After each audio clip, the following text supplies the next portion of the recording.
আসসালামু আলাইকুম। আশা করি আমার ইঞ্জিনিয়ার ভাই বোনেরা আপনারা ভালো আছেন।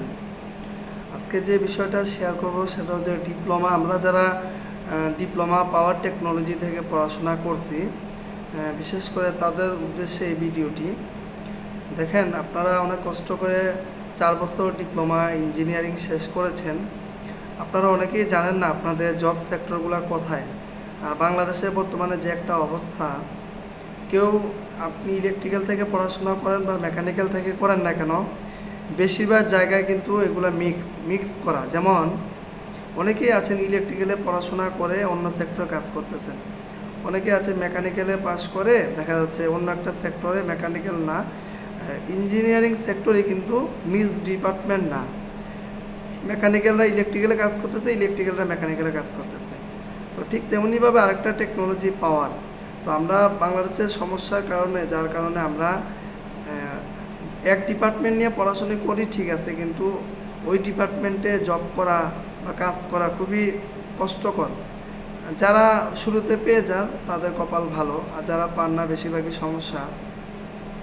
তো ডিপ্লোমা পাওয়ার থেকে যারা পড়াশোনা করছেন, আপনারা জানেন বাণিজ্যিক যে পাওয়ার প্ল্যান্টগুলো বা ফ্যাক্টরি ক্যাপটিভ যে প্ল্যান্টগুলো, আপনারা মিশিং সেক্টরে কিন্তু আপনারা ভালো কেরিয়ার শুরু করতে পারেন। যেমন প্রত্যেকটা কোম্পানিতে কিন্তু ডিজেল জেনারেটর আছে, গ্যাস জেনারেটর আছে, টারবাইন আছে, আরও বিভিন্ন সাইট আছে।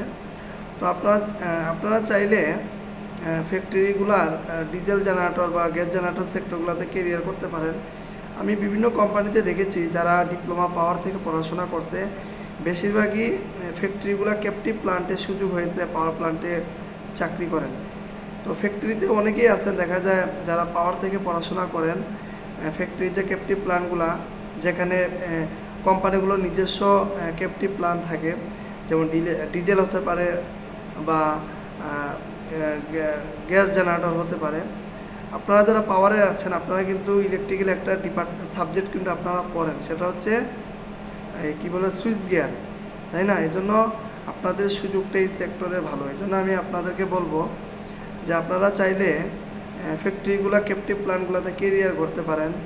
আপনারা খোঁজখবর নেবেন কোথায় ইউটিলিটি বা জেনারেটর সাইটগুলোতে আপনারা কেরিয়ার শুরু করার চেষ্টা করবেন।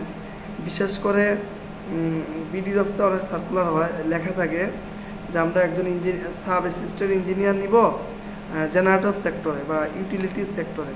তো ইউটিলিটি সেক্টরে অনেক জায়গায়, বেশিরভাগ জায়গায় জেনারেটর, সাবস্টেশন এগুলা থাকে আর কি। তো আপনারা চাইলে এগুলা একটু অ্যাপ্লাই করতে হবে, আর যারা জবে আছে তাদের সাথে একটু খোঁজ খবর রাখতে হবে যে কী অবস্থা, কারণ আপনাকে খেয়াল রাখতে হবে। আপনি যদি জেনারেটর সেক্টরে কেরিয়ার শুরু করেন তাহলে কিন্তু একটা সময় আপনি ভালো একটা অবস্থানে যেতে পারবেন। দেখা যায় প্ল্যান্টের দায়িত্বও থাকবেন সম্মানের, তারপর স্যালারি সুযোগ সুবিধাও কিন্তু ভালোই থাকবে, তাই না? এজন্য যারা পাওয়ার থেকে পড়াশোনা করছেন, আমি আপনাদেরকে বলবো আপনারা বিশেষ করে ফ্যাক্টরি জেনারেটর সেক্টরগুলোতে ঢোকার ট্রাই করবেন, ইউটিলিটি সেক্টরগুলোতে ঢোকার ট্রাই করবেন, তাহলে গিয়ে কিন্তু আপনারা ভালো একটা অবস্থানে যেতে পারবেন।